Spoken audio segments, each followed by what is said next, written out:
Pavarësisht paralajmërimeve se punonjësit e kulturës këtë javë do t'i marrin pagat, ata nuk heqin dorë nga protesta. Për nesër kanë paralajmëruar se do të protestojnë para Ministrisë së Kulturës për të kërkuar zgjidhje afatgjate të problemit me vonesat e pagave të marsit. Kryetarja e Sindikatës së Kulturës tha se nga dita e enjte e javës së kaluar nuk kanë pasur kontakt me ministrinë, ndërsa vlerëson se kërkimfalja e tij në Facebook nuk është e mjaftueshme. Pakënaqësinë nga mënyra e tillë e veprimit të punësuarit në kulturë do ta tregojnë nesër në këshillin protestues që do të mbahet me përbërje të zgjeruar para Ministrisë së Kulturës dhe Turizmit, ku edhe për skaj paralajmërimeve se pagat do të paguhen gjatë javës, megjithatë punonjësit e kulturës duan të thonë se është mjaft kjo sjellje e Ministrisë së Kulturës ndaj punëtorëve. Mbetet kërkimfalja e tij, por për të punësuarit në kulturë nuk është e mjaftueshme vetëm kërkimfalja.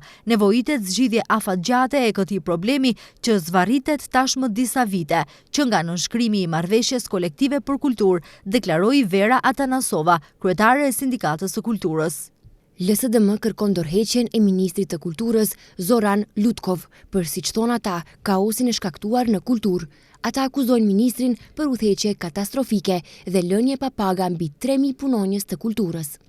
LSDM kërkon dorëheqje dhe përgjegjësi politike nga Lutkov për kaosin që e ka bërë në kulturë, tërheqje të deklaratave të turpshme për privatizim të trashëgimisë kulturore dhe pagesa urgjente të pagës së marsit për të gjithë punonjësit e kulturës, thon nga LSDM.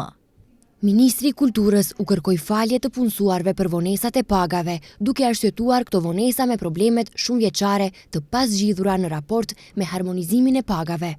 Ai u zëtua se do të bëhen të gjitha përpjekjet që situata të tilla mos të përsëriten në të ardhmen.